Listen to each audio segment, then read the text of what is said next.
Aujourd'hui, je reçois une personne que j'apprécie particulièrement. Il est à la fois blogueur, youtubeur, également auteur d'un livre qui va sûrement vous parler dans quelques minutes. Aujourd'hui, je reçois un pro de l'organisation, Julien du blog L'Organisologie. Bonjour Julien. Ciao Florian. Ça roule? Ça roule et toi? Ouais, ça va bien, ça va bien. Ça me fait Ok, alors plaisir, ça me fait plaisir d'être là avec toi et avec ton audience. bah, moi aussi, je suis un peu impressionné, je te lis depuis plusieurs mois maintenant. Et Cool. c'est cool. T'as pas besoin d'être impressionné, hein. On est les deux des humains, donc Ouais. Ok, t'inquiète. présente-nous pour les personnes qui ne te connaissent pas du coup. Alors moi, je m'appelle Julien, je tiens le blog Organisologie, qui est un blog où j'aide mes lecteurs à être plus efficaces dans un quotidien chaotique. Euh, et puis je crois que c'est tout, quoi. J'écris, j'aime beaucoup écrire, et là je suis en train d'essayer de relancer une chaîne YouTube avec une autre stratégie. Et puis j'ai mon deuxième, enfin c'est pas mon deuxième livre, mais la deuxième édition de mon premier livre qui va sortir en février. Et puis avant d'être blogueur, j'ai bossé sur les chantiers des années et des années. J'ai fait aussi chef de projet. J'ai toujours un pied dans l'armée suisse, donc j'ai un parcours qui me permet d'avoir une vue assez holistique et systémique de l'organisation, quoi. Ok. Donc, de toute façon, ton livre 2 heures chrono, 2 heures chrono pour mieux s'organiser, on en parlera du coup à la fin. Cool. À la fin de la vie. Ok, donc toi, j'ai tenu à t'interviewer aujourd'hui justement parce que bah, tu es plutôt minimaliste et tu as une approche minimaliste du travail. Et étant donné que beaucoup de personnes sont actuellement en télétravail et cherchent à mieux travailler à la maison, Ouais. toi, je trouvais que c'était intéressant d'avoir ton point de vue justement, comment tu t'organisais toi au niveau de ton travail pour que nous, on sache un peu mieux nous organiser. Bon, il y a beaucoup de choses à dire, mais le premier conseil que j'ai envie de donner aux gens qui nous écoutent, c'est avant de s'organiser, il faut réussir à survivre, tu vois. Et j'aime bien dire ça parce que des fois, on oublie un peu les bases et survivre, c'est faire au mieux avec ce qu'on a. Et évidemment, quand tu vas par exemple aller sur un blog d'un type qui a son compte, qui n'a pas forcément d'employés, qui n'a pas forcément d'enfants, bah voilà, pour lui ça fonctionne, tu as tendance à te comparer et te dire purée, moi aussi j'aimerais me faire ceci, ou alors te dire ah mais je vais pas réussir à mettre ça en place parce que moi je suis pas comme lui, tu vois. Et je pense que le premier truc à comprendre, c'est voilà, survivre, c'est-à-dire faire au mieux avec ce qu'on a et ensuite essayer de s'améliorer, tu vois. Et partir de notre réalité, de notre quotidien, de notre contexte. Et puis à partir de là, commencer à construire un truc et puis avancer, puis tester. Et puis garder à l'esprit que ça va prendre du temps, tu vois.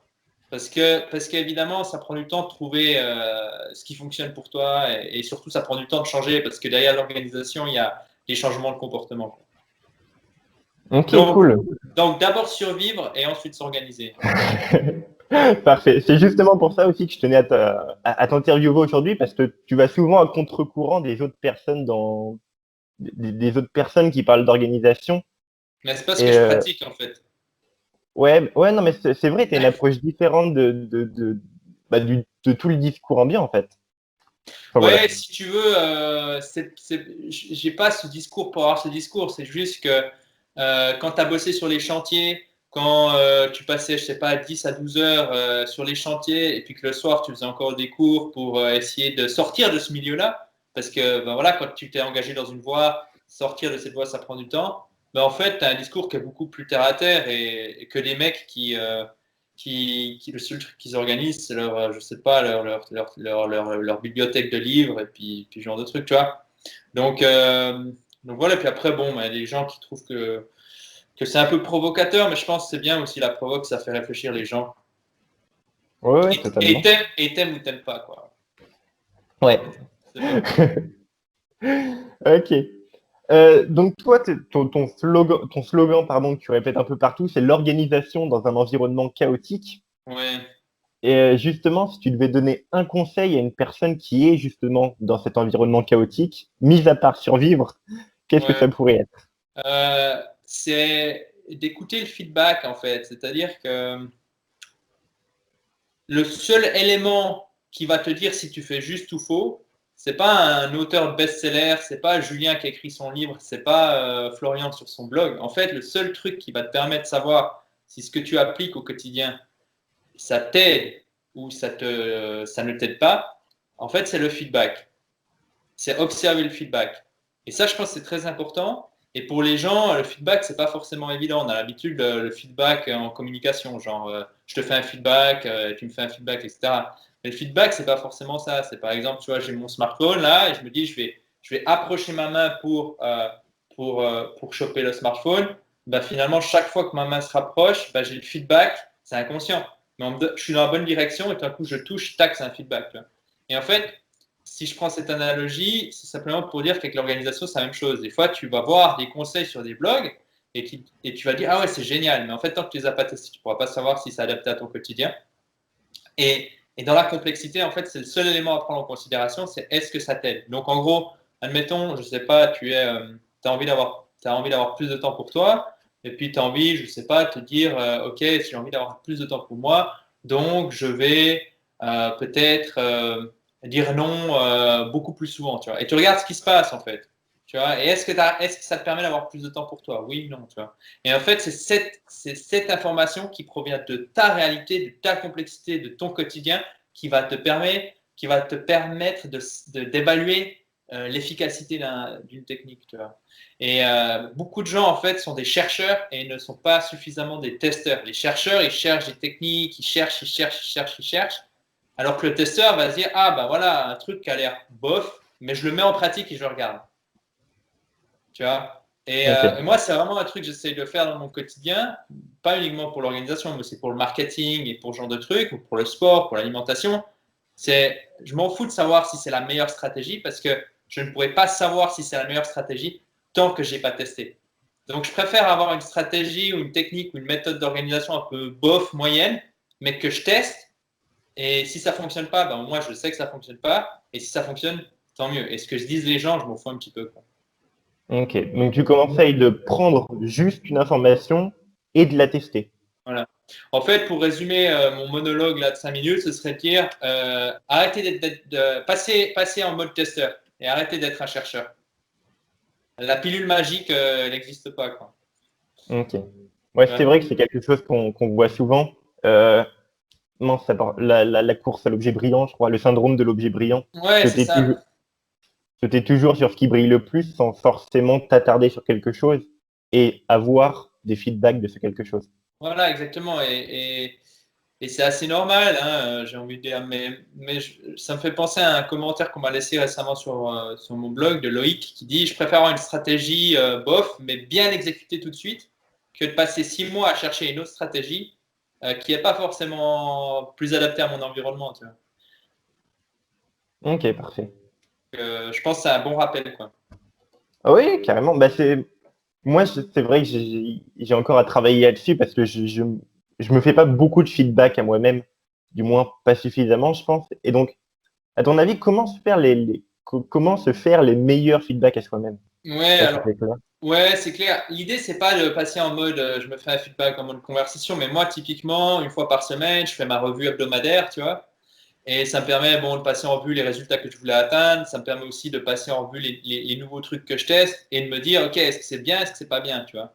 Et tu n'as pas besoin d'être dans le détail, tu n'as pas besoin de faire un truc complexe, mais simplement de mettre de la régularité dans tes semaines. Et puis tu te dis, OK, au début de chaque semaine, tu dis, bon, je veux atteindre ça, je veux tester ça en plus, tu vois, je vais tester cette méthode. Par exemple, je vais tester la méthode Pomodoro. Oh, voilà. Un truc que tout le monde connaît, mais que très peu ont vraiment appliqué, tu vois. Et tu dis, tu l'appliques vraiment et tu réalises finalement, ah ouais, putain, ça fonctionne bien. Mais après, tu vas peut-être un petit peu plus loin. Tu te dis, OK, durant les moments où ça fonctionnait pas, j'étais dans quelle pièce, c'était à quel moment de la journée, dans quel état je me trouvais, tu vois. Et tu as un petit peu ce côté chercheur, quoi, tu vois. Après, le truc, ce qui est un peu frustrant, c'est que ce qui a fonctionné pour toi va pas forcément fonctionner pour les autres, tu vois. Tu peux simplement montrer finalement des pistes et après, c'est aux gens de choisir et après, tu peux les aider à choisir et voilà. C'est aussi pour ça que je ne conseille pas à mes potes. En fait, tous mes amis, tout mon entourage, je leur Ouais. parle jamais d'organisation, de productivité, tout ça. Ouais, Euh, c'est toujours plus compliqué avec les personnes qu'on connaît. Voilà, ouais, puis ils s'en foutent en fait. Tu vois. Enfin, on va pas partir dans le sujet, mais ce que j'ai envie de dire pour revenir sur le feedback, c'est t'as pas besoin de te faire un feedback en termes de communication, mais simplement te dire, OK, cette semaine, j'ai envie de tester cette méthode, j'ai envie de tester cette technique, j'ai envie de tester, par exemple, mon smartphone qui est enfermé dans une armoire, j'ai envie de tester Cold Turkey. Par exemple, je sais pas si tu connais Cold Turkey. Non. C'est une application qui, moi, j'utilise pour bloquer mon ordinateur à partir d'une certaine heure. Donc ça marche très bien. Tu vois, il y a 7 semaines, j'ai un pote qui m'en a reparlé parce que je la connaissais. Il me dit, ouais, c'est génial. Enfin, c'est un pote, c'est un gars avec qui je fais de la comptability. Tu vois. Il me dit, ouais, je teste Cold Turkey. Il a une option qui te bloque ton ordinateur. Et donc, en fait, à 18h, moi, mon machin, il se bloque. Je ne peux plus le débloquer. Jusqu'au lendemain, tu vois. Et je voulais tester ça une semaine et j'ai trouvé ça génial parce que je passe plus de temps à lire, je passe plus de temps avec ma copine, je passe plus de temps ou simplement aussi en dehors de mon ordinateur, tu vois. Et voilà, et en fait, tu testes et après tu dis, ah ben, comment je me sens, quoi. Tu vois, Ok, tu as donc, toujours, en fait, tu as toujours cette notion de ça, c'est l'état désiré que j'ai envie d'atteindre, ça, c'est où je me trouve maintenant. Et entre les deux, il y a des méthodes qu'il faut que je teste. Et tu les testes et tu regardes si tu te rapproches, en fait, ou si tu t'éloignes. Tu vois, c'est un petit peu l'image ouais, mentale. Tu vois. Et jusqu'à ce que tu atteignes ton état désiré, quoi. Et pour ça, ben, c'est passer moins de temps à lire et passer plus de temps à agir, quoi. ok. Donc, tu prends quelque chose, tu le testes, par exemple, pendant une semaine, et après, tu vois le résultat. Voilà, par Donc, exemple. donc, si tu devais donner un conseil justement pour aider les personnes à sortir de l'environnement chaotique, donc de passer de ce point à ce point et pour rejoindre, Voilà. c'est ce que tu là.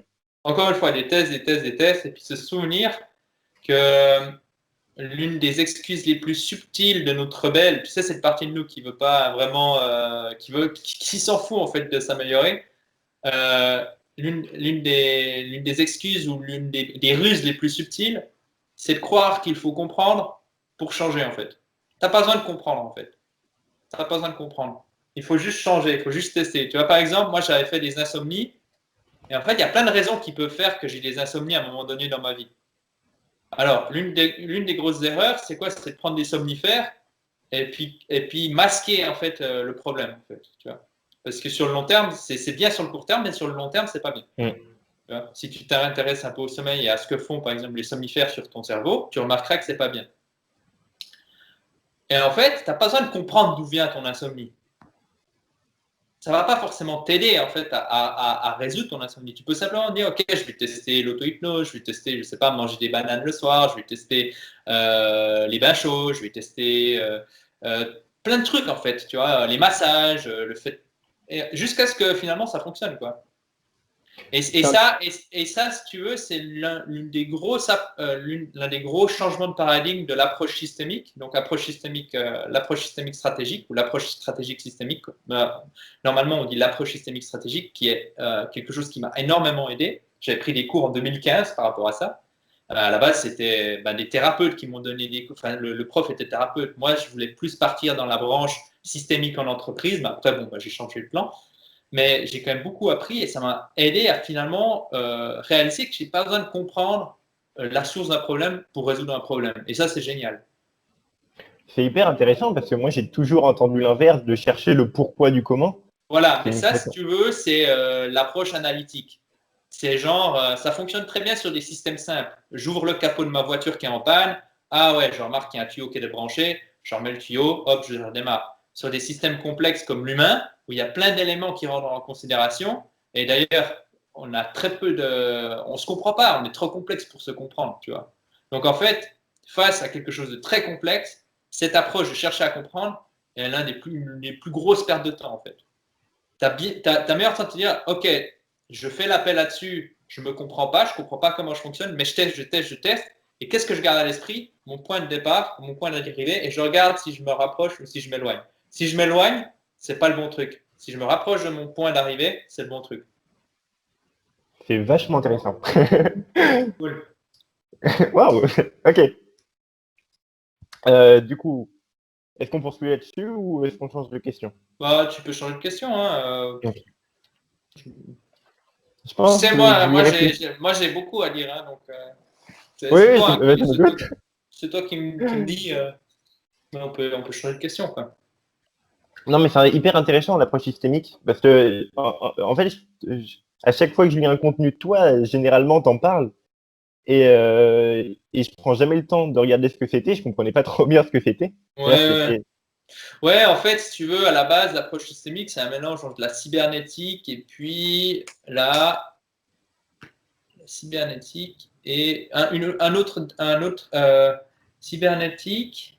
Je ne sais plus exactement, mais c'est un mélange entre deux champs, deux pratiques. Euh, et puis, c'est très, très intéressant pour résoudre les problèmes qui sont, a priori, pas vraiment faciles à résoudre.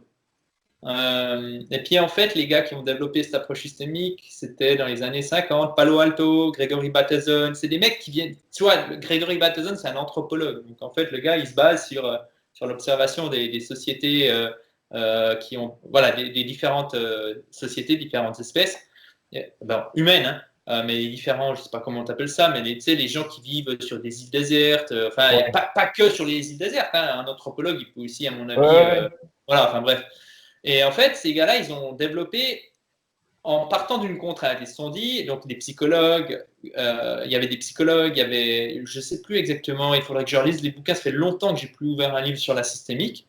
Euh, mais en gros, les mecs, ils se sont dit, OK, nous, ce qu'on veut, c'est résoudre des problèmes en 10 séances. Donc en fait, les mecs, ils disent, voilà, on a 10 séances. Alors que les psychologues, à l'époque, c'était séance sur séance, genre tu prenais un ouais. abonnement chez le psy, tu vois. Et c'est encore le cas pour ceux qui cherchent pour moi, tu vois, ceux qui cherchent à t'aider à comprendre qui tu es, pour moi, c'est une perte de temps. Voilà. Bon, je sais que ça va pas perdre tout le monde, surtout si dans tes lecteurs, il y a des psys, quoi. Mais c'est ce en quoi je crois, et puis après, bah, c'est à tes lecteurs de se documenter, puis tout ça. Euh, mais peut-être que dans 2 ans, j'aurai changé d'avis. Mais ce que j'ai envie de dire, c'est que ces mecs, ils sont partis d'une contrainte, c'est-à-dire 10 séances. Et ils le disent, ils disent les troubles alimentaires, on a des problèmes à résoudre en moins de 10 séances. Mais il y a plein de choses qui ont été résolues en bien moins de 10 séances, si tu veux. Des problèmes, parce que si tu veux, en partant d'une contrainte, tu dis comment je peux faire en moins de 10 séances. Et tout d'un coup, tu deviens créatif et tu dis, ouais, non, mais en Ouais. fait, il faut qu'on teste des stratégies qui sont complètement paradoxales, des trucs qui sont, auxquels on ne pense pas, quoi. Et c'est super intéressant.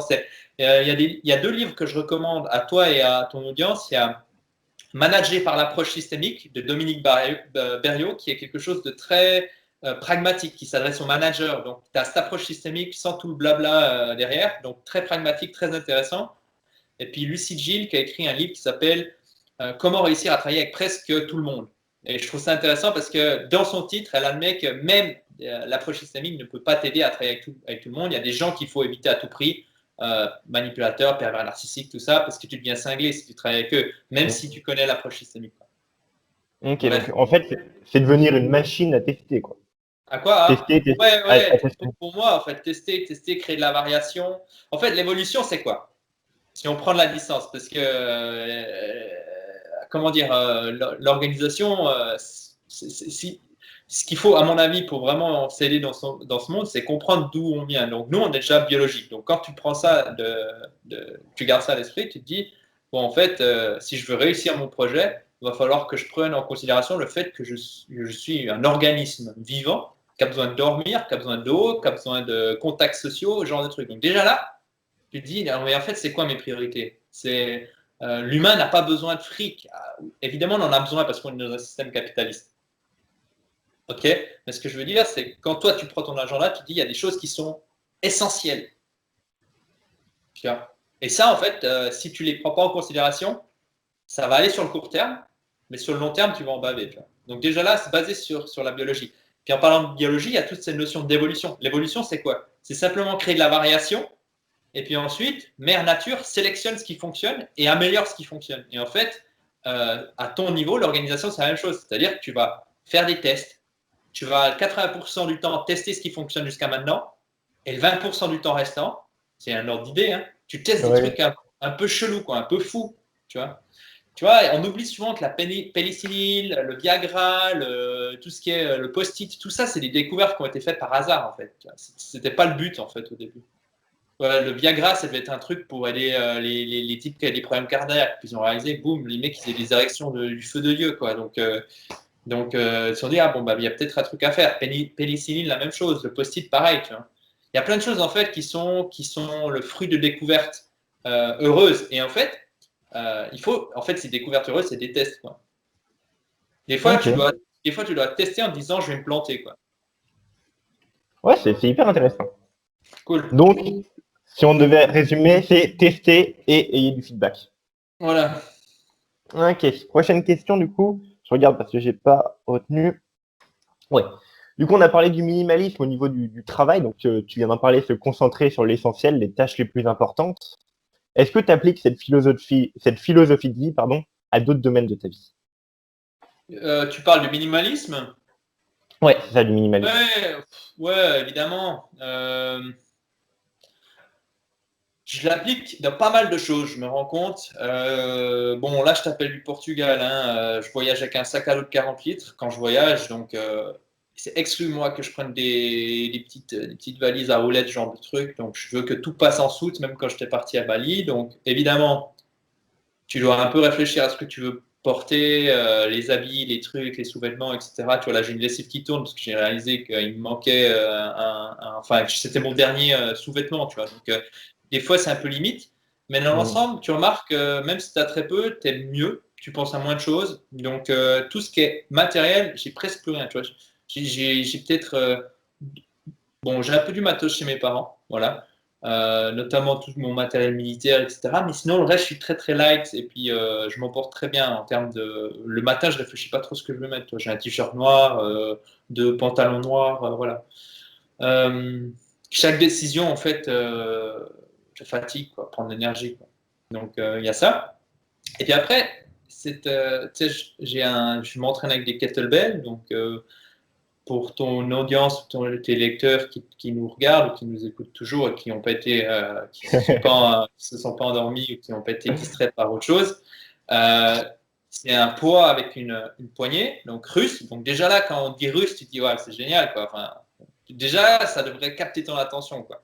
Et donc les gars, on appelle ça la gym portative. Donc en fait, avec une kettlebell, tu peux rester fit, mais bien plus fit. Tu peux avoir une condition bien meilleure que la plupart des gens qui vont dans une salle de fitness. Bah, Et ceci en passant bien moins de temps. Donc moi, je me suis dit, je vais me spécialiser là-dedans. Donc j'ai fait mon machin d'instructeur kettlebell, donc SFG, donc il y a une école de kettlebell, Strong First. Et donc, moi, j'ai ma kettlebell chez moi. Alors là, évidemment, quand je voyage, je peux pas, tu vois, c'est un peu ouais, chiant. c'est un peu lourd. Mais c'est un peu lourd, 24 kilos, 32 kilos, bon, voilà. Mais après, à partir de ce moment-là, bah, tu as un truc qui te permet de faire énormément de choses. Et de la souplesse, rester fit, tout ça. Et puis, c'est incassable. Puis, c'est un investissement unique, tu vois. Donc, voilà. Je vois pas pourquoi il faudrait aller dans un. Si tu arrives à te motiver tout seul, je vois pas l'intérêt d'un fitness, quoi. Tu vois. Je comprends éventuellement pour les gens qui ont besoin d'être en groupe, machin, tout ça. Mais si tu arrives à te foutre des coups de pied au cul tout seul, je ne vois pas l'intérêt de ça. Après, il y a d'autres trucs. Typiquement, je ne mange pas avant midi, tu vois. Donc, je réduis encore une fois un repas. Donc, j'ai pas besoin de ressortir les casseroles, les trucs, les assiettes, machin. On mange trop, tu vois. Pareil, la bouffe. En fait, la bouffe, je me pose toujours la question, est-ce que mes ancêtres mangeaient ce que je m'apprête à manger, tu vois. Ça, c'est pas de moi, c'est de ta Ouais, veine. Donc, en fait, j'adore cette question. voilà, et en fait, ça t'aide à te dire, à faire un choix. Tu vois, tout de suite, ton putain de sneakers, ben non, en fait, tu le manges pas, ton sneakers. Alors évidemment, c'est un ordre d'idée, je me fais de temps en temps plaisir avec une Ouais, pizza, je me fais de temps en temps plaisir avec des Kinder, ce genre de trucs, mais c'est assez rare, quoi. ouais, ça élimine les choix directement quand tu te poses cette question et que tu veux avoir une bonne santé. Voilà, exactement. Supprimer avant d'ajouter, en fait, c'est un peu le truc du Mm. minimalisme. Puis en fait, ça, c'est beaucoup plus robuste. Pareil, quand tu sais pas par où commencer ta journée, parce que tu as trop de tâches, commence par lister les trucs par lesquels il faut pas commencer, quoi, qui sont pas prioritaires, les trucs voilà, qui te déconcentrent, les trucs qui se distraient. Tu sais très bien que Facebook, il faut pas commencer ta journée par Facebook, quoi. Tu vois, tu le sais, tu n'as pas besoin d'avoir lu un blog sur l'organisation. Il suffit un peu de bon sens. Tu vois. Pourtant, qu'est-ce que font les gens? La plupart des gens, ils checkent leurs emails, ils checkent leur machin, machin, tu vois. Moi, les emails, j'essaie de les checker à 11 heures, tu vois. Et ouais, de temps en temps, je foire, tu vois. Ouais, Et, j'essaye de progresser aussi. ouais. Donc C'est voilà. tentant de regarder. Et puis après, le truc, c'est que quand tu comprends que tu as volonté limitée et puis que tu te fais pas confiance, ça, je pense que c'est un excellent conseil. On est remarquablement mauvais à être fiable. Donc, c'est-à-dire, tous les procrastinateurs vont se reconnaître. On se dit, dans le futur, ça va aller mieux, mais ça va pas mieux. Donc, en fait, au bout d'un moment, tu te dis, bon, bah, comment faire en sorte pour que je n'aie pas le choix au moment donné ou dans le futur, je vais devoir faire la tâche, quoi. Et puis, Donc, Et puis en fait, tu te dis, bon, ben, je mets en place des systèmes. Typiquement, si tu travailles sur un ordinateur, tu mets en place un système qui fait que le matin, quand tu te connectes, tu ne puisses pas te connecter à tes emails, quoi. Moi, en tout cas, c'est ce que je fais, quoi. ok, donc ne pas se faire confiance, ça permet également donc bah, dans le cas de la procrastination, de lutter contre cette procrastination. Bah, c'est clair. Et puis en fait, ça te permet d'être beaucoup plus humble dans ta planification. Ça te permet de lutter contre le biais de l'optimisme, etc. C'est genre le fumeur qui te dit, ouais, bon, je vais pas choper le cancer du poumon, quoi. Bon. Ou alors c'est ma dernière clope. Ouais, ouais, exactement. Donc voilà, quoi. Je sais plus où on en était, mais c'est intéressant.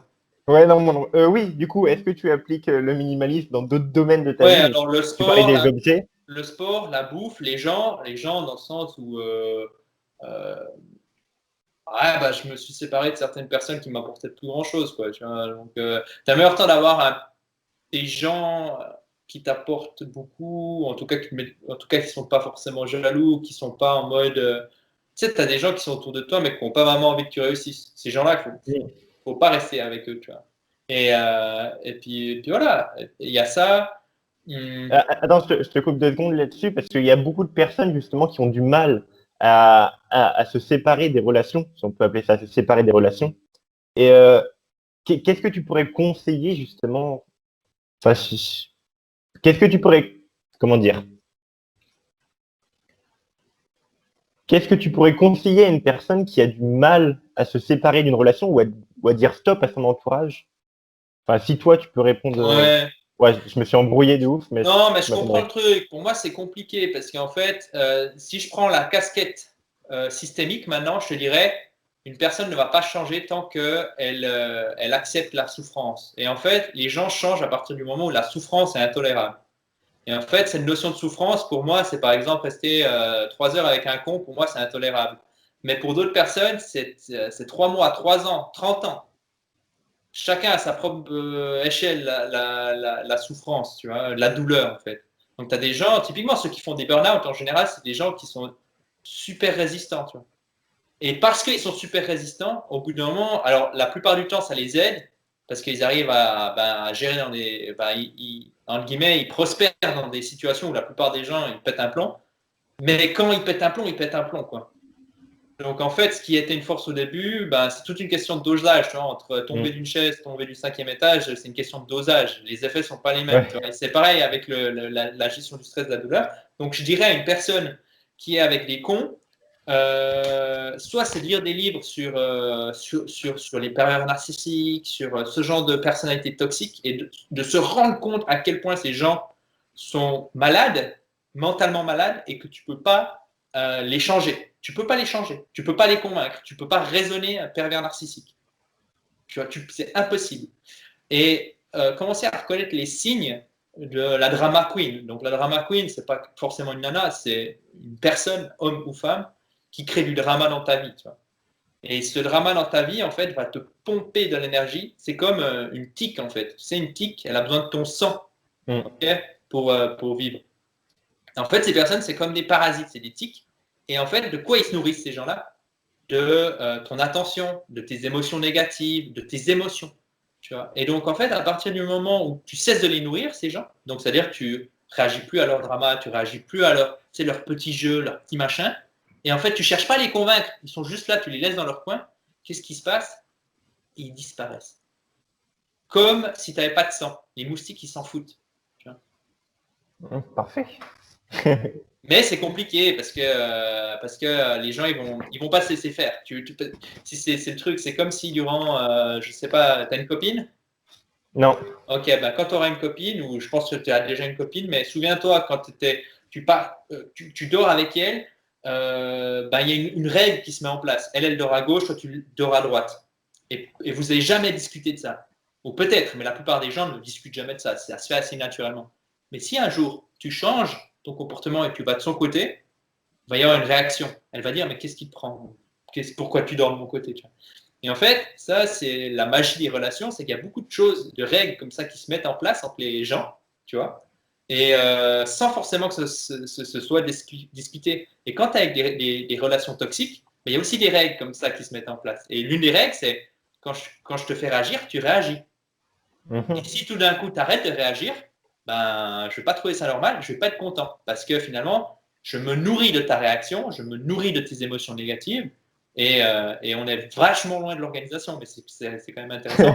Et donc, en fait, la personne, elle va essayer de te faire revenir dans le droit chemin. Et ça, tu le vois partout, dans toutes les relations. À partir du moment où tu changes ce qui a été établi, tu vas avoir une réaction du système. Ok. Donc, il faut briser les règles pour se séparer des relations. Non, pour se séparer, je pense qu'il faut une bonne dose de souffrance, honnêtement. Ouais. Je pense De que, courage aussi, peut-être. et puis beaucoup de courage. Parce qu'on est des Ok. animaux sociaux, et puis on a peur d'être seul, et puis on a peur, et puis tout ce qu'on fait, c'est en lien avec, voilà, Avec les autres. avec les autres. Donc, ouais. Puis on a peur de vexer les personnes aussi. Ouais, c'est Si clair. on...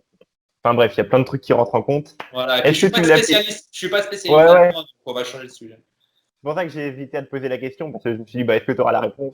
Non, mais tu peux y aller. J'ai un avis sur beaucoup de choses, mais après, les gens Ouais, qui nous écoutent, il faut qu'ils se fassent un avis, leur propre avis. ouais, Et ouais. ça, je le répète tout le temps, tout le temps, tout le temps. C'est prenez ce qui vous parle, testez, et puis surtout, ne prenez pas pour juste ce que je dis. Ok. Est-ce que tu appliques le minimalisme dans d'autres domaines, du coup? Là, on a vu l'alimentation, on a vu les objets, on a vu le sport, on a vu les amis. Ouais, je sais pas. Notamment le numérique. Tu as fait un article sur le minimalisme numérique. Est-ce que tu peux nous Ouais, en dire un peu plus? ouais, l'idée c'était réduire le nombre d'applications que j'avais, réduire le temps que je passais. Ça n'a pas très bien fonctionné, hein, c'était un test, donc ça n'a pas très bien fonctionné. Mais typiquement, j'ai une application que tu connais qui s'appelle Workflowy, qui est un peu un de mes produits clés parce que j'explique avec Workflowy comment les gens peuvent créer un deuxième cerveau. Mais dans cette application, l'idée c'était quand j'ai découvert cette application en 2018, c'était de me dire, OK, comment je vais faire pour remplacer un maximum d'applications et tout centralisé au même endroit. Donc il y a un peu cette notion de minimaliste, c'est-à-dire plutôt que de payer 3 abonnements, j'en paye un, plutôt que d'avoir mon information dans 5, 6, 7, 8 endroits, mon information est dans un endroit. Donc il y a cette notion de minimalisme aussi là-dedans, quoi. Bah, Workflowy, d'ailleurs, j'en parle parce que tu as un programme dessus, je mettrai le lien en description. Si Oui. vous cherchez à vous organiser, justement, bah tiens, tu t'en parleras mieux que moi. Vas-y. Ouais, en gros, on va créer l'image suivante, c'est comment est-ce que vous vous sentiez la dernière fois que vous avez bien rangé votre appartement. Donc, fait un bon gros rangement d'appartement. Donc, vous avez l'idée, vous avez l'image, vous avez la sensation, comment vous sentez bien, vous êtes prêt à inviter des amis chez vous, vous êtes prêt à commencer de nouveaux projets, ça fait plaisir d'être dans cet endroit. Ben, Workflowy, ça provoque la même chose, mais pour la gestion de votre information. Et pour le coup, je peux témoigner parce que c'est vrai que ça change une vie.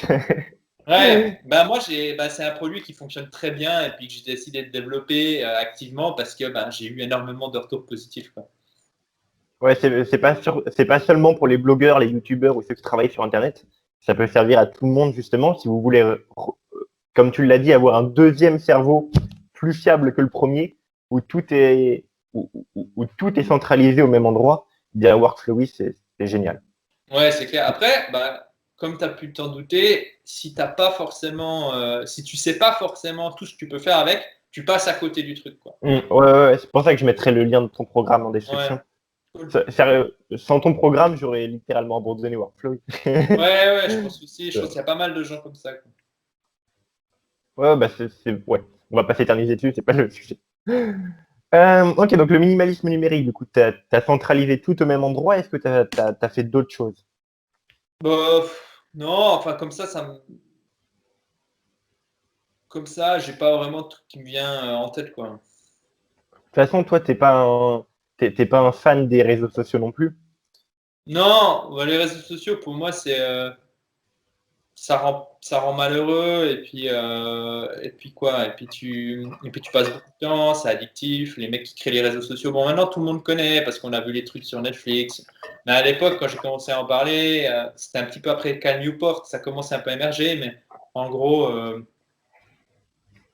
pour moi les réseaux sociaux c'est une perte de temps, voilà. Après, il y a des choses qui sont bien, comme beaucoup de choses qui sont addictives. Typiquement, l'alcool, que j'ai aussi arrêté, c'était quelque chose qui m'apportait quand même beaucoup de fun. Enfin, il y a une partie qui était cool et une grosse partie qui n'était pas cool.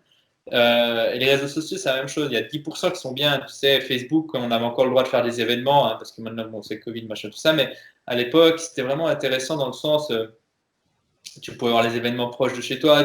Tu peux aussi, il te rappeler aussi quand c'est qu'une personne que tu apprécies avait un anniversaire. Tu vois. Maintenant, les dates des anniversaires, je les mets dans mon agenda, tu vois, des gens que Mm. j'apprécie.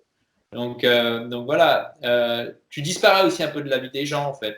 Mais à partir du moment où tu t'en fous un petit peu de ça, ben, tu remarques que ça fait tellement du bien en fait. Tu remarques, c'est difficile d'imaginer une vie sans réseaux sociaux quand tu es dans les réseaux sociaux, mais dès que tu Mm. arrêtes, tu te dis en fait, c'est bon, quoi. C'est comme je fais le parallèle avec les médias. Je sais pas si tu regardes beaucoup la télé, les chaînes Non. de Ah non, non, et pour les moi, médias. les médias, la télé, tout ça, c'est un truc, j'en parle même pas parce que en fait, c'est même plus dans la. Si tu veux, pour moi, c'est tellement loin de ma réalité qu'en fait, quand tu me poses la question minimaliste, ça vient même pas à l'esprit. Pour moi, Ok. la télé, tout ça, c'est les médias, pareil, hein. Les médias, en fait, c'est des mecs. Non, le business du média, le business model du média, c'est te faire peur. Mm.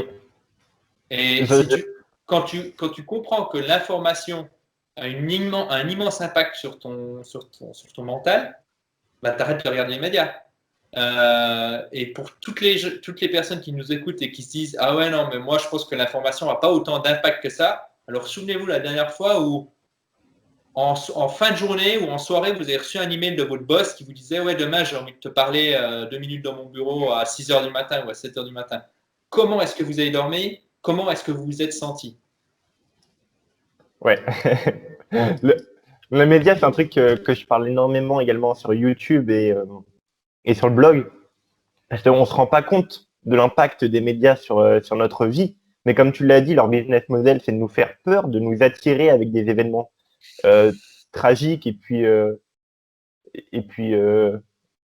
comment on décline le mot peur? Bon, bref, des événements qui font peur. Ouais, émotionnel, ouais. Et Anxiogène, quoi, ouais, anxiogène, paranoïa, voilà. ouais.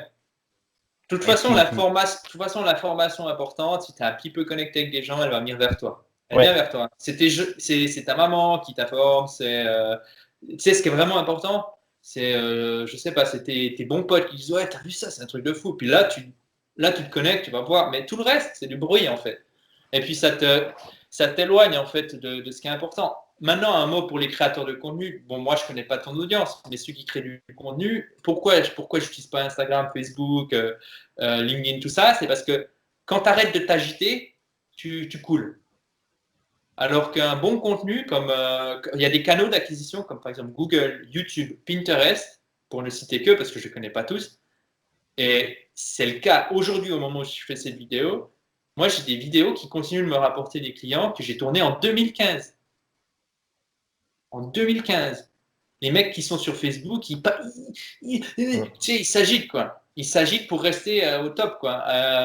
Donc, si tu veux, c'est pas smart comme canal d'acquisition. Donc, moi, je préfère être dans mon coin, faire mes petits articles qui me rapportent 30 vues, mais qui vont me rapporter tous les mois 30 vues, tu vois, parce qu'après 2 ans, ben, tu commences à avoir pas mal de mm, vues, que d'avoir, de complètement t'agiter, d'avoir un truc qui te rapporte, je sais pas, même 300, 400 vues sur Facebook, par exemple, ou 1000 vues ou 2000 vues, enfin, peu importe. Mais c'est du one shot, quoi. ouais, c'est ça. Donc, voilà. Toujours dans l'esprit se concentrer sur ce qui marche le mieux, quoi, sur l'essentiel. Sur l'essentiel et puis pas sur tout ce qui est populaire, quoi. Ouais, ça c'est important de le préciser. Sur l'objet qui brille. Exact. Du coup, minimalisme numérique, est-ce que tu appliques le minimalisme autre part, notamment aux activités que tu peux pratiquer et au fait de dire non, par exemple? Ouais, bon, il y a des choses, comment dire? Ouais, j'essaie vraiment de rester, tu sais, il y a une petite limite, enfin, on va dire quoi, la frontière, elle est assez fine entre se diversifier et se disperser, tu vois. Donc, quand tu as un business, tu es seul, ou que tu travailles avec un assistant ou 2 assistants, mais tu as une petite entreprise comme moi, euh, ou en tout cas une petite équipe, c'est difficile de faire beaucoup de choses. Donc, tu as même temps de te dire, bon, bah, je vais faire un truc à la fois, mais pas tout de suite. Et c'est ça que les gens ne comprennent pas dans l'organisation. Souvent, dans l'organisation, enfin, ouais, tu dois savoir que tu dois définir ton objectif et ensuite donne tout dessus. Tu vois. Moi, je suis pas trop de cette approche. Moi, je suis plutôt de l'approche. On prend l'approche entrepreneur. L'approche entrepreneur, c'est quoi? C'est tester plein de choses jusqu'à trouver ce qui fonctionne. Et quand tu trouves ce qui fonctionne, boum, tu planifies. Tu creuses, tu deep, tu vas dedans, tu vois. Et donc, à partir du moment où tu trouves ce qui fonctionne, donc c'est-à-dire ce qui te plaît et ce qui résonne, en tout cas, ce qui ne te déplaît pas ou ce qui ne te fait pas chier de faire et ce qui résonne avec ton marché et ce qui apporte des résultats, bah à partir de là, c'est assez facile de dire non à pas mal de choses. Tu te dis, bon, j'ai qu'à aller plus là-dedans, quoi. Tu vois. Mais ouais, j'essaye de faire attention. J'ai une liste, en fait, une liste d'idées, ça peut aider tes lecteurs pour tout. Moi, on me balance plein d'idées. Ouais, tu devrais faire de l'affiliation, tu devrais aller sur ce site, tu devrais faire ci, tu devrais faire ça. Voilà. Et j'ai une liste à idées. Je me dis, ah ouais, bah, si une fois mon business va pas bien, ben voilà, je fais ça à ce moment-là. Tu vois. Et ça m'aide, en fait, à ne pas avoir peur de louper l'idée. Et puis, de toute façon, les opportunités, il y en aura tout le temps. Hein. Le marché, il bouge, tout bouge. Donc, en fait, à partir du moment où tu sais identifier des opportunités, il ne faut pas trop se faire de soucis, quoi. Ouais, bah, ça me fait penser au désencombrement de sa maison. Il y a énormément de méthodes pour désencombrer sa maison. Et vous pouvez justement utiliser de nombreuses méthodes pour désencombrer votre maison, mais on en revient au début. Prenez une méthode, essayez-la, et puis voyez si ça vous convient ou non.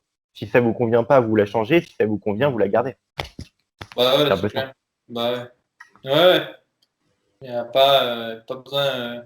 Je pense que les gens ils complexifient trop. Si tu veux, les gens ils ont dit bon, il y a des gens ils ont des problèmes à décombrer leur quotidien. Bon, on va créer une méthode compliquée pour que je puisse la vendre cher, quoi. Ouais, c'est ça. Et voilà, après, Et après, je pense qu'on se complexifie trop. Tu veux désencombrer, bon, bah, tu fais livrer une benne à décharge, et puis tu balances tout ce que tu n'utilises pas depuis un mois, puis bon, bah, et puis des fois, tu vas jeter le mauvais truc, mais si tu veux, dans la balance, tu as meilleur temps de jeter des fois un peu trop, puis de racheter par la suite parce que tu remarques, ah ouais, purée, ça, j'en avais vraiment besoin, que que de trop garder. Après, il ne faut pas aussi oublier que le minimalisme, c'est possible. Pourquoi? Parce qu'on est dans un monde de paix où tu peux, comme le nôtre, si tu veux.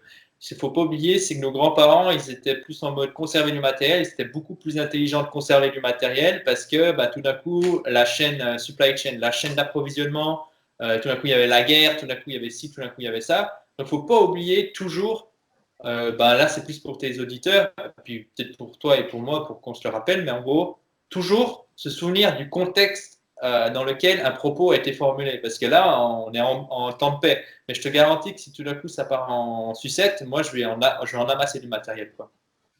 bah oui, il faut mieux se préparer à ce qui peut arriver, quoi. Voilà, exactement. Donc, toujours s'adapter, en fait. C'est ça le s'adapter, s'adapter, s'adapter, s'adapter, quoi. Ok, donc justement, on parlait de désencombrer sa maison. Toi, comment est-ce que tu possédais beaucoup avant de t'intéresser au minimalisme?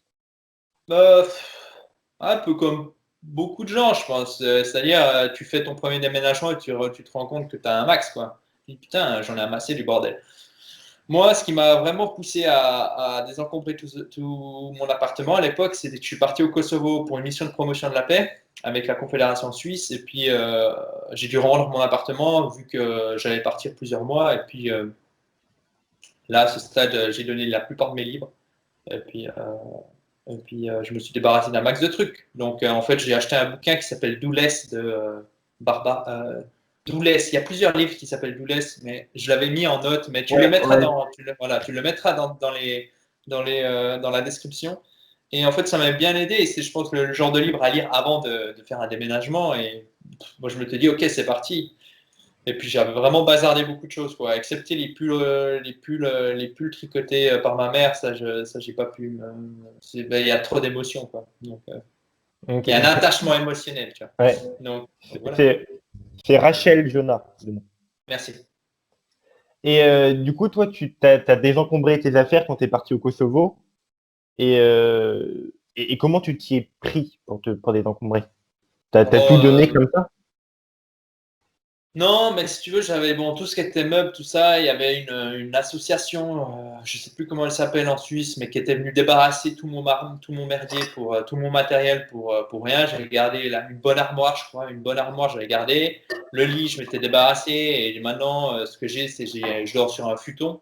Donc, futon japonais, le genre de truc que tu roules, Mm. tu peux acheter dans toutes les villes. Tu peux acheter ça pour 200, 300 euros. C'est super cool. Et puis, sans t'en rendre compte, tu fais un peu plus d'exercice physique parce que tu dois, chaque fois, tous les jours ou plusieurs fois par jour, te lever du sol, ce que la plupart des gens ne font pas du tout. Euh, et puis quoi? Et puis après, les livres, j'ai tout donné, excepté des bons livres que j'ai quand même gardés. Des livres, tu sais tout de suite les livres que tu veux garder. Ouais. Les livres que tu veux relire, quoi, en gros. Et puis c'est tout, quoi. Et puis tout ce qui est vaisselle, tout ça, j'ai donné. Ouais, puis tu vois, de toute façon, t'avais pas vraiment le choix de te séparer. Donc Ah c'était si, peut-être plus j'avais le simple choix, bien également. sûr, tu as toujours le choix en fait. Tu peux très bien louer un local où tu stockes tout ton matériel et tu payes, je sais pas, Ouais. 50 € par mois, quoi. Et puis après, ça te paye, je sais pas, ça te coûte 300-400 €. Mais je me suis dit, je vais profiter de tendre un petit peu vers ce minimalisme. Ok. Ok, parfait. Je reprends la liste de questions. Ça, du coup, on a fait, ça, on a fait. Ah oui, c'est les questions flash. Du coup, trois Ouais. livres pour mieux s'organiser ou trois livres sur le minimalisme. Alors, mon livre à moi, 2 heures chrono pour mieux m'organiser, très humblement. Ensuite, surtout la deuxième édition qui va sortir en février normalement. La première édition, il y avait un peu des mots croisés dedans, machin, c'est l'éditeur qui m'avait un peu dirigé parce que bon, à l'époque, je n'étais pas trop connu et puis j'avais pas trop le choix. Mais la deuxième édition, elle sort de la collection et puis on garde un petit peu ce concept, aller droit au but, mais on rajoute plus de philosophie, plus d'approche systémique, plus de trucs cool, quoi, qui font réfléchir les gens et on verra si les gens ça leur plaît, mais moi, ça me parle pas mal. Le deuxième livre, En, c'est fait, un livre en, en février, du coup? en février, 17 février. Ok. Et puis Ok. le deuxième bouquin, c'est Priorité aux priorités de Stephen Covey. Très bon bouquin aussi qui te permet encore une fois, de garder en vue ce qui est essentiel. Et puis, pour ceux qui connaissent pas trop, bon, il y a tout ce qui est matrice d'Eisenhower, ce genre de truc, mais c'est intéressant. Franchement, c'est un livre, à l'époque, je le lisais sur les chantiers quand j'avais 15 minutes de pause et il m'a beaucoup changé. Et puis, troisième livre, je sais plus ce que j'avais dit, mais en Bah, gros, t'avais marqué ah ouais, Doulès, Doulès, c'est ça, Rachel. Doulès, exactement. Doulès qui est pour le minimalisme. Euh, et voilà. Ok. Il y a aussi le livre sur tu sais, les deux gars là, les minimalistes. Ils ont Ouais. fait un livre. C'est deux Américains ou deux Anglais, je sais Ouais, pas. ouais, The Minimalist. Ça doit Voilà. être Less is More, peut-être. Je sais pas, je l'ai pas lu. Moi, je l'ai lu, il est intéressant. Ok. Bah, pourquoi pas. De toute façon, je vais les lire, hein. Euh, Ouais. Le bénéfice principal de ton mode de vie minimaliste, si tu devais donner un avantage à te concentrer sur l'essentiel, ce serait quoi? Clarté mentale. Ne pas devoir te disperser dans plein Ouais, de directions? juste clarté mentale. C'est juste, tu te dis, je sais ce qui compte pour moi, je sais ce qui est important pour moi, je connais mes priorités, et puis je sais aussi ce qui va m'éloigner de mes priorités. Ok. Et enfin, 5 conseils pour mieux s'organiser au quotidien, parce que c'était quand même le sujet à la base de l'interview. Ouais, bon, j'en ai beaucoup des conseils. Je sais plus qu'est-ce que j'avais noté, j'avais pris une liste, mais j'en ai Tu déjà veux, dit. tu veux que je te Non, laisse? mais non, ça va aller. C'est juste que ça dépend tellement de la personne, en gros. Mais j'avais dit déjà, je crois, l'un des trucs que je donne souvent aux gens qui viennent sur mon site, c'est un bon conseil qui est souvent, qui est pas fréquent, parce que souvent on va tomber sur des conseils un peu bateaux, genre utiliser une to-do list, ce genre de trucs. Mais pour moi, Supprimer avant d'ajouter? je pense que supprimer, l'ajouter, c'est quelque chose de très très bien. Et puis si tu sais pas quoi supprimer ou si tu as des doutes, c'est commencer par mesurer. Voilà. Mesurer où passe ton temps. Et puis pas imaginer où il passe celui-ci, parce qu'il y a un gros gap entre ce que tu imagines Ouais. faire tes journées et ce que tu fais réellement. Donc, il y a des logiciels, surtout si tu travailles sur un ordinateur, c'est un smartphone, qui vont mesurer automatiquement. Par exemple, Rescue Time, qui est intéressant, parce que si tu as par exemple un ordinateur Mac et un smartphone Android, il te permet au même endroit d'avoir une vue d'ensemble sur le temps que tu passes, sur quel site, etc. Bon, mesurer, Ça, c'est important. Ensuite, supprimer avant d'ajouter, c'est beaucoup plus robuste que d'ajouter. Surtout si les personnes qui te lisent sont intéressées par le minimalisme, surtout si c'est des personnes qui sont intéressées par la productivité, par avoir plus de ressources. En fait, supprimer avant d'ajouter est beaucoup plus robuste. Il est plus intéressant, par exemple, si tu veux être en bonne santé, d'arrêter de fumer. Donc là, tu supprimes quelque chose que d'aller dans une salle de fitness où tu rajoutes quelque chose. Donc tu vas utiliser plus de temps, plus d'argent, etc. Donc il y a ça. Ensuite, tester. Donc vraiment se mettre en mode testeur et puis pas chercheur. Beaucoup de gens cherchent. Et c'est le piège de l'information, c'est que tu dis, ah ouais, et puis bon, bah, tu sais, les mecs comme moi, ils font un peu du marketing, commencent à trouver un peu des titres d'articles, machin qui sont intéressants. Donc, et il y a des trucs bien, mais le problème, c'est qu'au bout d'un moment, tu risques de rencontrer l'infobésité, et puis tu sais plus où tu es, et puis tu t'es complètement perdu. Puis... Donc, des fois, tu as meilleur temps, en fait, de te dire, en fait, tu sais quoi, je vais pas lire de blog sur l'organisation, mais je vais juste acheter un produit, et je vais juste l'appliquer. Voilà. Et tu remarques souvent que c'est bien plus efficace. Et moi, clairement, je lis très peu de trucs sur l'organisation. Par contre, je pratique beaucoup et c'est ce qui me permet d'alimenter. Et par contre, quand tout d'un coup, je me dis, ah, j'ai envie d'améliorer cet aspect-là ou cet aspect-là, je me dis, OK, je fais une recherche. Alors, j'ai ma liste de blogueurs, j'ai ma liste de formateurs en ligne, mais je me dis, OK, j'achète une formation et je la mets vraiment en pratique. Typiquement, pour le marketing, j'ai acheté plusieurs formations et j'en achète pas 8 machin, mais j'en achète une, je l'applique à fond 2 semaines et ensuite j'applique la deuxième et voilà. Mais il y a vraiment cet aspect de tester, tester, tester. C'est intéressant aussi de se concentrer juste sur une personne et pas forcément de chercher la stratégie de personnes différentes. Genre, Ouais, tu as un sujet qui t'intéresse, l'organisation, eh bien, voilà. tu vas voir Julien, par exemple, et Ouais. pas Michel et Julien.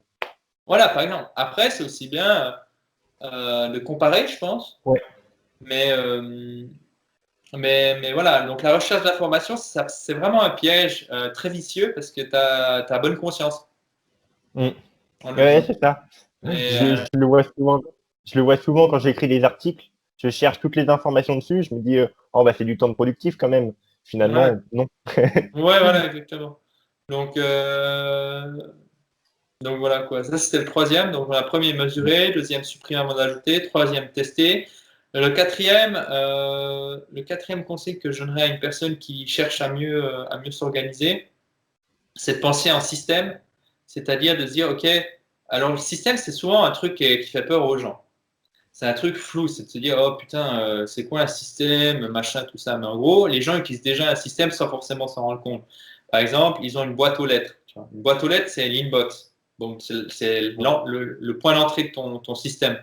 Ensuite, ce courrier, tu vas le mettre à un autre endroit. Tu vois. Et ensuite, ce courrier, tu vas l'ouvrir. Ensuite, tu vas le mettre dans un classeur. Et en fait, tout ça, c'est un système. En fait. Tu vois. Et en fait, ça, c'est très important de comprendre que ce système, à partir du moment où tu crées un système de manière délibérée, donc tu dis, OK, quel est mon point d'entrée? Ou alors, tu pourras mettre un lien, par exemple, d'un de mes articles où je parle par exemple, la méthode de GTD au numérique, ou alors le cerveau numérique, c'est un système.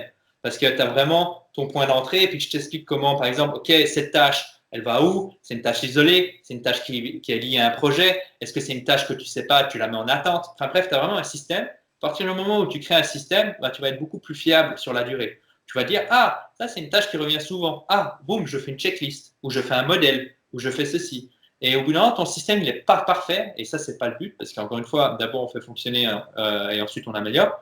Mais à partir du moment où tu as un système, tu es beaucoup plus fiable. Tu es beaucoup plus fiable.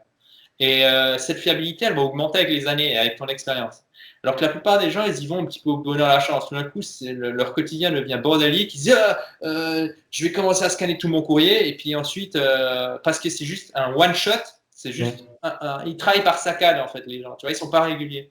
Et donc, en fait, ils vont faire ça toute leur vie. Tu vois, ils vont dire ah, maintenant, j'en peux plus, je fais de l'ordre. Tu vois.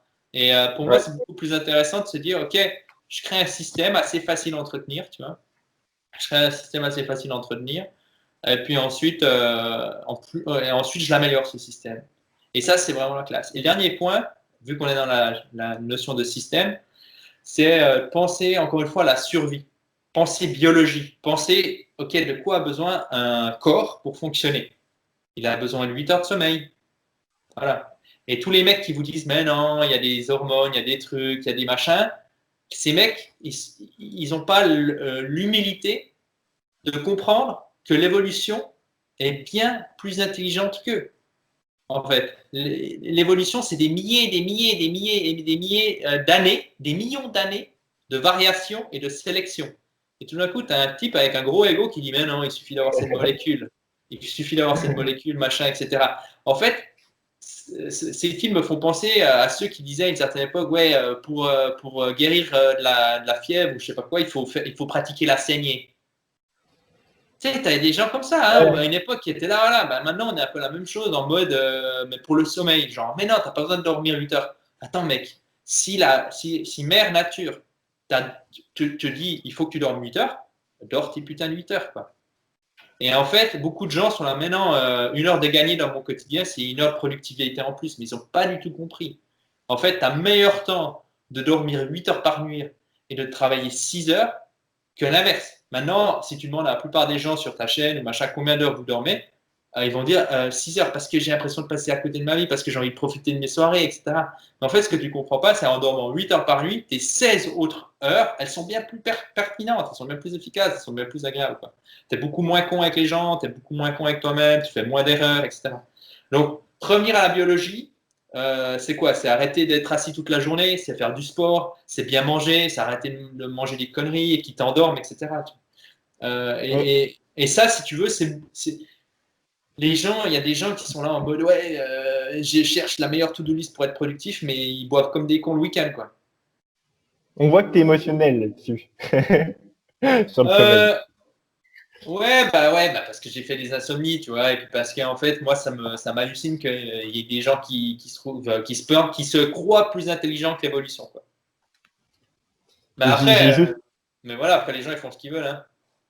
je viens de lire un livre là, c'était L'essentialisme de Greg McKeown. Peut-être que tu Ouais, as c'est déjà un lu. bon livre. Ouais. Ouais, il conseillait justement de dormir 8 heures de sommeil et que maintenant de grands dirigeants comme Jeff Bezos se vantaient de dormir 8 heures par nuit. Et c'est peut-être un changement justement qui est en train de s'opérer en ce moment. Ouais. Si tu veux, moi j'étais à l'armée là. Alors à l'armée, je ne vais pas faire un gros discours, mais en gros, en Suisse c'est obligatoire. J'ai fait de l'avancement dans les troupes de sauvetage et en ce moment je gère entre 150 et 200 types, 4 semaines par année sur le terrain et le reste du temps de manière administrative. Bon, ça c'est pour le résumé.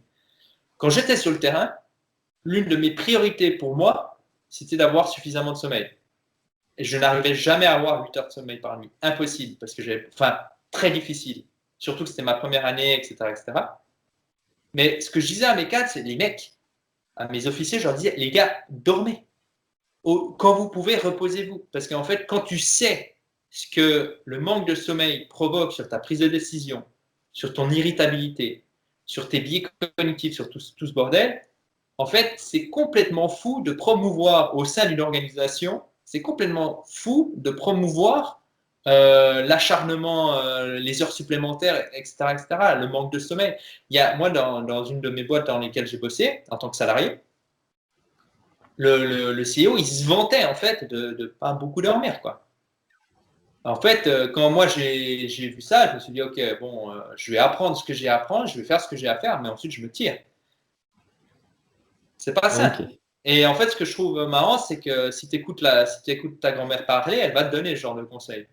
Et c'est juste que maintenant, parce que c'est Jeff Bezos qui le dit, waouh, Ouais. c'est magique, quoi. Tu vois. Alors finalement, le mec, c'est bon, il n'invente pas la poussière. Enfin, il n'a pas inventé la poudre à canon, quoi, qui explose 2 fois, tu vois. Enfin, Ouais. Ah, il a juste plus d'influence, quoi. bah, il a juste une monstre influence, quoi. Ok. Donc, les 5 conseils, du coup, le premier, c'était mesurer. Ouais, Le deuxième, supprimer avant d'enlever. ouais. Non, enlever avant Non, d'ajouter. supprimer avant d'ajouter, voilà, c'était juste. Ouais. Troisième, essayer, tester.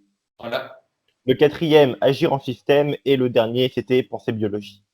Voilà, biologie, qu'est-ce qui est essentiel pour ton corps pour bien fonctionner? Parce que tout ce qu'on fait, être productif, être bien dans sa tête, faire, euh, maintenant encore plus avec le Covid, hein, il y a tous ces problèmes de santé mentale qui sont un peu cachés, mais en gros les gens pètent un plomb.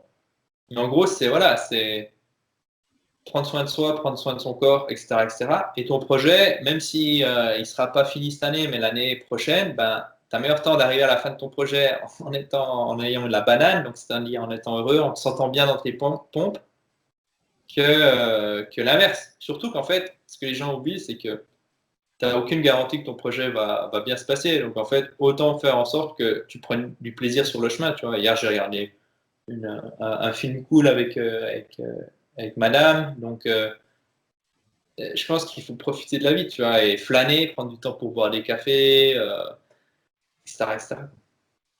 Parfait. Donc, est-ce que tu as un mot de la fin pour conclure cette interview qui était riche et dispersée? Ouais, bon, je trouve les interviews, c'est sympa quand c'est riche, tu vois, parce qu'après, les gens, ben, ils prennent ce qui leur plaît, quoi. Et puis voilà. Un mot de la fin, d'abord faire fonctionner et puis ensuite améliorer, quoi.